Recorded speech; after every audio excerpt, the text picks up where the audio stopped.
कोई भी मार्ग हो, अगर आपकी आध्यात्मिक प्रगति होती है तो ये सिद्धियां तो मिलती है। सिद्धियों के सीधा संबंध आध्यात्मिक प्रगति से है। जिनको आप सिद्धियां कहते हैं आपकी योग्यता है जो कि नष्ट हो गई थी यहाँ अवतरण की वजह से।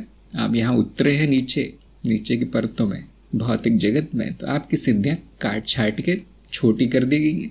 सिद्धियां अर्थात योग्यता उतना ही बचा है जितना जागृत अवस्था में जीवित रहने के लिए लगता है। चलने फिरने की योग्यता, बोलने की योग्यता, सोचने की बुद्धि आदि इतना ही बचा है, बाकी सब सीमित कर दिया गया है।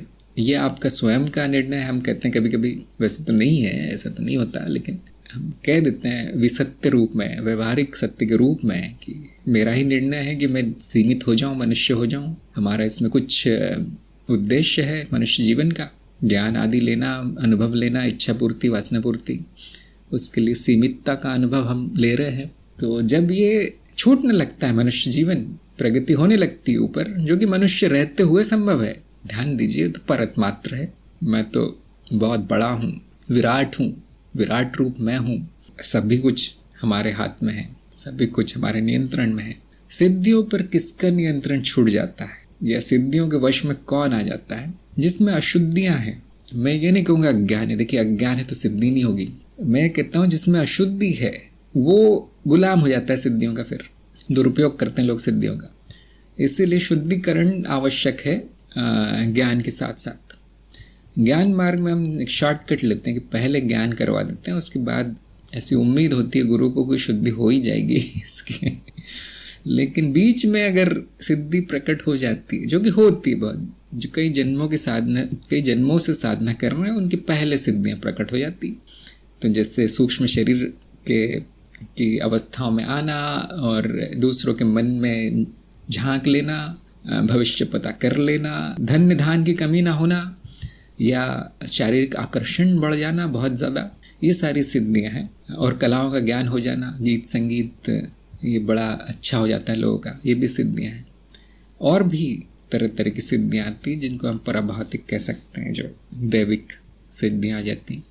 कब ये इसका दुरुपयोग करता है व्यक्ति? जब उनमें, उस व्यक्ति में अभी भी अशुद्धि बची हो, और हाँ आपको सिद्धियां मिलती है तो गुरु से संपर्क करना चाहिए पहला काम। तो गुरु नहीं है तो फिर बड़ी कठिन स्थिति हो जाएगी आपकी, सिद्धियां आपके जीवन में थोड़ा दखल करेंगी। गुरु से आपको बात करनी चाहिए कि यह सिद्धि प्रकट हुई है, अब क्या करूं? तो जो गुरु बताएगा वो निर्देश आपको उपयोग में लाने हैं, वो उन पर चलना है। जो गुरु की बात नहीं मानेगा ठीक नहीं, फिर है ना, फिर गुरु बताना ही बंद कर देगा। तो गुप्त रख सकते हैं आप, गुप्त ही रखना चाहिए, गुप्त, क्योंकि लोग डर जाएंगे पहली बात तो। और दूसरा, जो डरेगा नहीं आपका उपयोग करने का प्रयास करेगा, आपका जो दैनिक जीवन है उसमें बाधा पहुंचाएगा कि मेरे लिए ये कर दो। मेरे जैसे आपको रोग निदान की आ गई सिद्धि, किसी को छू कर आप ठीक कर सकते हैं। अब आप देखेंगे हज़ारों लोगों की लाइन लगी आपके घर के आगे। कुछ लोग इससे पैसा कमाते हैं, ठीक है, पैसा कमाते हैं तो लाइन कम हो जाएगी, लेकिन कर्म बंधन बन जाएंगे फिर। तो हाँ, ये गुरु से परामर्श लेना चाहिए। कुछ सिद्धियां जो प्रयोग की जा सकती है, जैसे सूक्ष्म शरीर आदि मैंने देखा है, उसमें कोई कठिनाई नहीं है, उसमें कोई सूक्ष्म अवस्था के प्रयोग करने से आपके दैनिक जीवन में कोई प्रभाव नहीं पड़ता इतना, क्योंकि सारे कर्म वो सूक्ष्म ही होते हैं।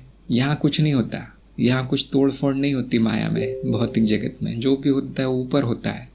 तो गुरु कहेगा हाँ जाओ भाई, घूमो, तुम थोड़ा सा घूम फिर लो दूसरे लोगों में, यहाँ मत बताना किसी को। इस तरह से ध्यान रखना चाहिए आपको। हाँ, हर मार्ग में सिद्धियाँ मिलेंगी, तय है, निश्चित है।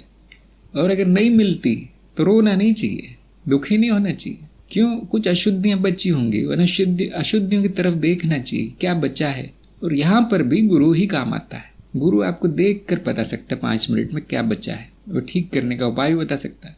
नहीं तो इंतज़ार करना है, थोड़ा सी प्रतीक्षा करनी है कि कुछ सालों में या 1-2 जन्मों के बाद वो सब प्रकट होगा। लेकिन उसकी लालसा नहीं करनी है, वो लक्ष्य नहीं है, वो तो साइड इफेक्ट है ना, वो लक्ष्य नहीं है।